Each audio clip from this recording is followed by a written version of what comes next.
পাটনা এমন একটা শহর যেখানে ইতিহাসের ছোঁয়া আর আধুনিক শহুরে জীবন একসাথে মিশে যায়। উইকেন্ডে একটু ভিন্ন অভিজ্ঞতা চাইলে পাটনা কিন্তু হতে পারে পারফেক্ট ডেস্টিনেশন। এই ভ্লগে আমরা শেয়ার করেছি আমাদের এয়ারবিএনবি স্টের অভিজ্ঞতা। তাছাড়া ঘুরে দেখেছি গোলঘর, পাটনা সাহেব, বুদ্ধা স্মৃতি পার্ক আর মহাবীর মন্দির। তাছাড়াও শেয়ার করেছি চম্পারন মিট হাউসে ট্রাই করা বিখ্যাত আহুনা মাটনের অনেস্ট রিভিউ। তাই ভিডিওটা স্কিপ না করে পুরোটা দেখার অনুরোধ রইল। Hello everyone, welcome to our channel Wonder with Debritu. আমরা বলে রাখি, আমরা কিন্তু আমাদের জার্নি শুরু করেছি বেনারস থেকে। মানে আমরা বেনারস থেকে ট্রেন ধরে পাটনা পৌঁছাবো। তবে আপনারা যদি হাওড়া থেকে আসতে চান তাহলে আপনারা এই ট্রেনগুলোতে আসতে পারেন। হাওড়া থেকে পাটনা পৌঁছাতে আপনাদের ট্রেনে ওই 7.5 থেকে 8 ঘন্টা মতন লাগবে সময়। পৌঁছে গেছি আমরা পাটনাতে, আর পাটনায় থাকবো আমরা এয়ারবিএনবিতে। তো এই এয়ারবিএনবিটা স্টেশন থেকে 2-3 কিলোমিটারই হবে, খুব দূর না। আমাদের রুমের জাস্ট উল্টো দিকেই একটা ছোট্টখাটো এরকম সুন্দর ছাদ আছে, আর রুমের বাইরেও একটা ওয়াশ বেসিন আছে, আর তাছাড়া ভিতরেও আছে ওয়াশরুমের ভেতরে। আর এই হলো রুমটা। রুমে ঢুকেই ডান দিকে এরকম একটা জিনিস আছে, যেটা ঠিক খাট না, এখানে আমরা জিনিস রেখেছিলাম আর কি, ব্যাগ রেখেছিলাম। আর বাঁ দিকে এরকম ওয়ার্ক ডেস্ক আছে। রুমটার কিন্তু সাইজ বেশ বড়, আপনারা দেখে নিশ্চয়ই বুঝতে পারছেন। আর খুব সুন্দরভাবে সাজানো। আর খাটটাও আরামসে দুটো অ্যাডাল্ট আর একটা বাচ্চা এসে যাবে। মিররও আছে, আর খাটের পাশে একটা ডিভান আছে, আর একটা ওয়ার্ক ডেস্কও আছে এইদিকে। তো রুমটা ওভারঅল খুব ভালো, খুব বড় সড়ো, আর স্টেশনের কাছে থাকতে খুব সুবিধাও হলো। আর এইগুলো হচ্ছে কমপ্লিমেন্টারি, বিস্কিট দেওয়া আছে, চা, তাছাড়া ইলেকট্রিক কেটেল এসবই দেওয়া, চিনি, দুধ সবই দিয়ে দিয়েছে।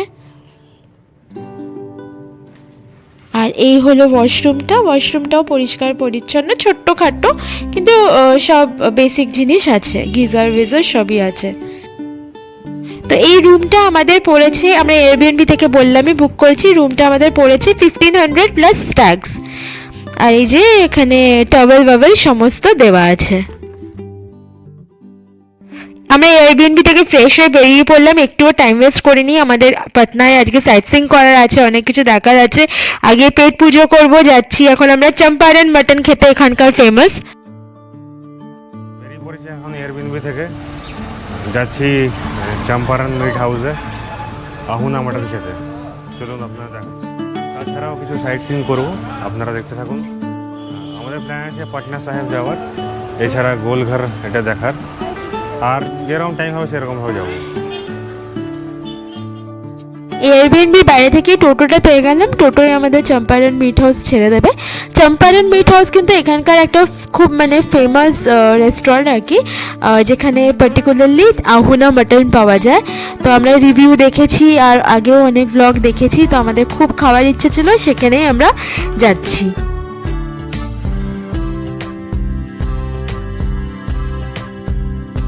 এই আমরা পৌঁছে গেলাম পাটনার ফেমাস চম্পারন মিট হাউস। তো চম্পারন মিট হাউসে নামে কিন্তু অনেকগুলো দোকান আছে পাটনায়, তো কনফিউজড হবেন না। আমরা গুগলে দেখলাম সবথেকে বেশি রিভিউ কোথায়, তো দেখলাম এইটা, তো এই লোকেশন দিয়ে দেখে আমরা এলাম। তো এখানে দেখতেই পাচ্ছেন এরকম মাটির ভাঁড়ে মাটন পুরো ম্যারিনেট করে একসাথে বসিয়ে কুক করা হয়। তো আপনারা চাইলে একটা পুরো ভাঁড়ও নিতে পারেন, 1 কেজির ভাঁড় পাওয়া যায়, 500রও মনে হয় ভাঁড় পাওয়া যায়। আর আমরা যেরকম 250 মাটন নেব আমরা ডিসাইড করেছি। তো এরকম 250 মাটন যদি আপনারা বলে দেন, তো এরকম দেখছেন বাটিতে বাড়ছে, আর তার সাথে আপনারা রুটি বা ভাত যা কিছু দিয়েই খেতে পারেন। তো আপাতত চলুন উপরে যাই, উপরে গিয়ে বসে তারপরে আমরা কি অর্ডার করছি, কি খাচ্ছি দেখাচ্ছি। এই যে আমরা উপরে জায়গা পেয়ে গেছি, আজকে সানডে বলে প্রচণ্ড ভিড়, কোনো জায়গা খালি নেই। লাকিলি আমরা আমাদের জায়গা পেয়ে গেছি, আর আমরা অর্ডার করে দিয়েছি, আমাদের খাবারও এসে গেছে। আমরা 250 মাটন নিলাম, তার সাথে ভাত নিলাম।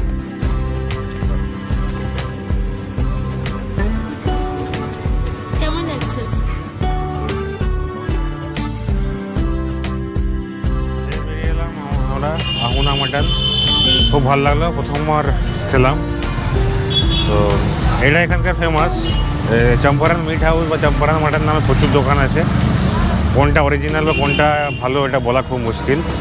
তো রিভিউ দেখে আসবেন, আমরা রিভিউ দেখেছি, এটা বেশি রিভিউ ছিল, তো সেই হিসাবে এসেছি। এটা হচ্ছে তারামণ্ডলের একদম পাশে, বিদ্যাপতি রোড, এইদিকে হচ্ছে তারামণ্ডল। তো তারামণ্ডল লক্ষ্য করে আসবেন। আর এটা খুব ফেমাস, এখানে প্রচুর ভিড় থাকে, আজকে সানডে বলে প্রচুর ভিড়ও আছে। আর আমাদের খুব ভালো লেগেছে খেতে। উফ, মাটনটা যা ছিল না, অনেক দিন জিভে লেগে থাকবে। যাই হোক, এখন আমরা গোলঘর যাচ্ছি। আমরা বাইরে থেকে টোটো করে নিলাম, এটা শেয়ার টোটো। আর এই দেখুন পৌঁছে গেছি ফাইনালি। আমরা এখন টিকিট কাউন্টারে দাঁড়িয়ে আছি, 10 টাকার টিকিট নিয়ে ভেতরে যাব।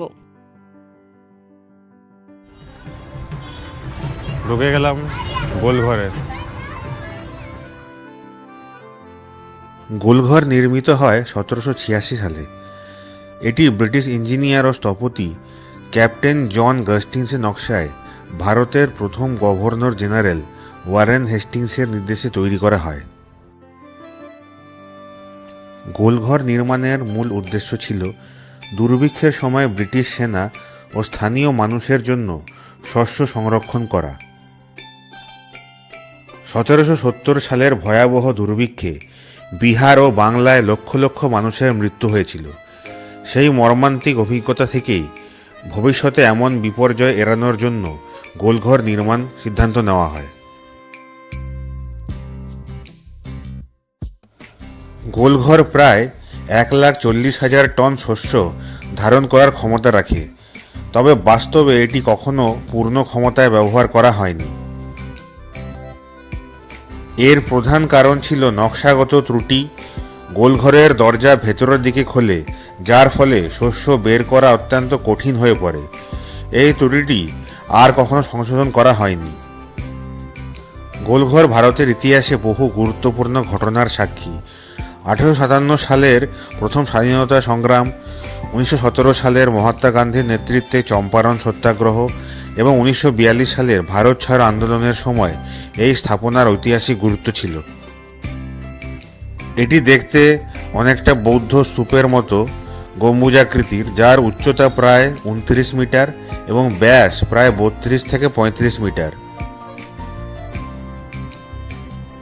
ইট, চুন, সুরকি দিয়ে নির্মিত এই বিশাল কাঠামোতে কোনো স্তম্ভ বা বিম ব্যবহার করা হয়নি।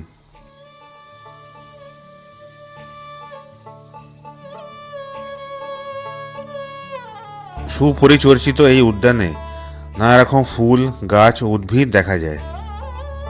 গোলঘাটটা বেসিক্যালি একটা পার্ক। এখানে ছোট ছোট বাচ্চারা এসে খেলাধুলা করে, বড়রা এসে বসে আড্ডা মারে এখানে বসে, এই আর কি। আমরা এখন গোলঘর থেকে যাচ্ছি বেরিয়ে পাটনা সাহেবে। আমরা একটা র্যাপিডো অটো করে নিয়েছি, আমাদের 200 টাকা পড়েছে। তো পাটনাতে না এটা একটা সুবিধা, এখানে আপনাকে গাড়ি রিজার্ভ করে ঘোরার দরকার পড়বে না। আপনারা এরকম উবার অটো বা উবার গাড়ি বা র্যাপিডোর গাড়ি নিয়ে আরামসে পুরো সাইট সিইং করতে পারবেন, কোনো অসুবিধা হবে না। আর গোলঘাট থেকে পাটনা সাহেবের ডিস্টেন্স হচ্ছে 12 কিলোমিটার। এইটাই একমাত্র পাটনা টাউন থেকে একটুখানি দূর হচ্ছে, বাকিগুলো সব পাটনা টাউনের মধ্যেই।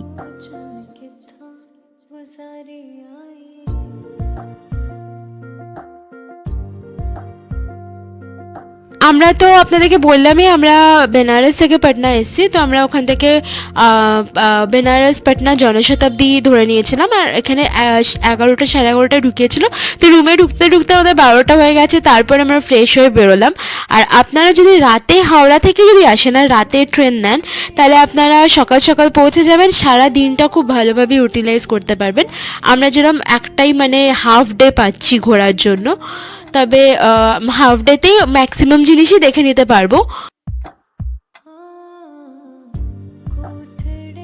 আমাদের অটোটা আবার মাঝখানে খারাপ হয়ে গেছিলো, তো অনেকক্ষণ টাইম ওয়েস্ট হলো, অনেকক্ষণ দাঁড়িয়েছিলাম। তো যাই হোক, আবার ঠিক হয়ে গেছে, এখন আবার আমরা যাচ্ছি। চলে এসেছি আমরা পাটনা সাহেব গুরুদুয়ারাতে। আজকে সানডে, প্রচুর ভিড় আছে ভেতরে। আমরা এখানে বাইরে জুতো দিয়ে দেব। এখানে আমরা ফ্রি কাউন্টারে জুতো জমা করে দিয়েছি। আর গুরুদুয়ারাতে তো মাথা ঢেকে ঢুকতে হয়, সেটা আমার মাথায় ছিল না, তো আমরা বাইরে থেকে এখানে স্কার্ফ ভাড়া করে নিয়েছি। হ্যাঁ, এখানে মাথায় এই করে যেতে হবে, তো বাইরেও পাওয়া যাচ্ছে, তো এখানে ফ্রিতেও আছে, তো আপনারা ভিতর থেকে নিয়ে নেবেন। জুতো রাখার পরে এইরকম এখানে পাওয়া যাচ্ছে, এখান থেকে নিতে পারবেন। তখ্ত শ্রী হরিমন্দির জি বা পাটনা সাহেব শিখ ধর্মের দ্বিতীয় সর্বাপেক্ষা পবিত্র তখ্ত হিসেবে বিবেচিত। শ্রী গুরু গোবিন্দ সিংজি মহারাজের জন্মস্থান হিসেবে পূজিত এই স্থানটি শিখদের 5টি ধর্মীয় ও পার্থিব কর্তৃত্বের আসনের মধ্যে অন্যতম এবং 3 জন শিখ গুরু দ্বারা পবিত্র ও প্রতিষ্ঠিত। বীরত্ব ও নির্ভীকতার প্রতীক এই পবিত্র তীর্থস্থানটি সাধারণ মানুষের মনে গভীর ভক্তিভাব জাগিয়ে তোলে এবং পাটনা শহরের গৌরবময় ঐতিহ্য ও গৌরবের স্থান অধিকার করে আছে।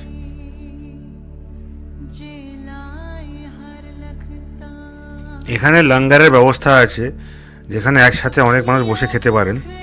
তো এর টাইমিং হচ্ছে 3:30 AM সকাল থেকে 8:30 PM।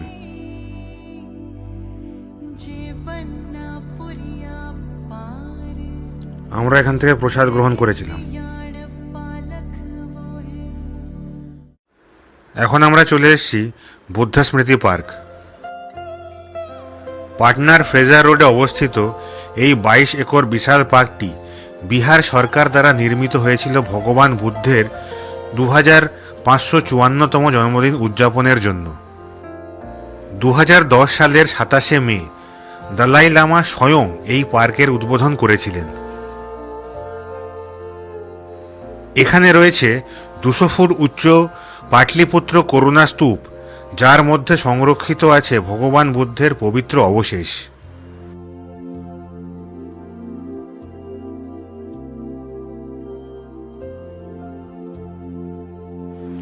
দলাই লামা বোধগয়া এবং শ্রীলঙ্কা থেকে নিয়ে আসা বোধি গাছের 2টি চারা রোপণ করেছিলেন।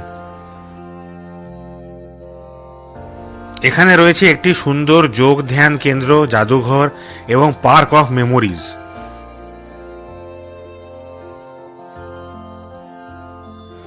যোগ ধ্যান কেন্দ্রে নালন্দা বিশ্ববিদ্যালয়ের স্থাপত্য অনুসরণ করে তৈরি 60টি ধ্যান কক্ষ রয়েছে। সন্ধ্যায় এখানে একটি দুর্দান্ত লেজার শো হয়, যা বিহারের ঐতিহাসিক যাত্রা তুলে ধরে।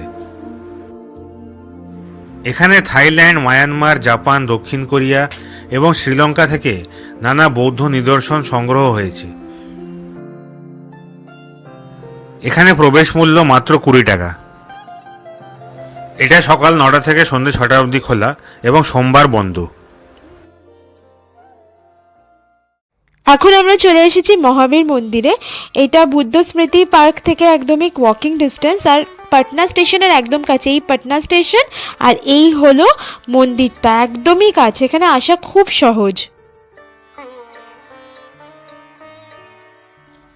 পাটনা রেলওয়ে স্টেশনের সামনে অবস্থিত মহাবীর মন্দির আমাদের দেশের অন্যতম প্রাচীন এবং শক্তিশালী হনুমান মন্দির।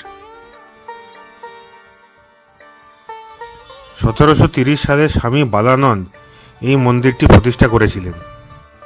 এই মন্দিরে হনুমানজির 2টি মূর্তি রয়েছে, একটি ভক্তদের সুরক্ষার জন্য এবং অন্যটি দুষ্টদের নির্মূল করার জন্য।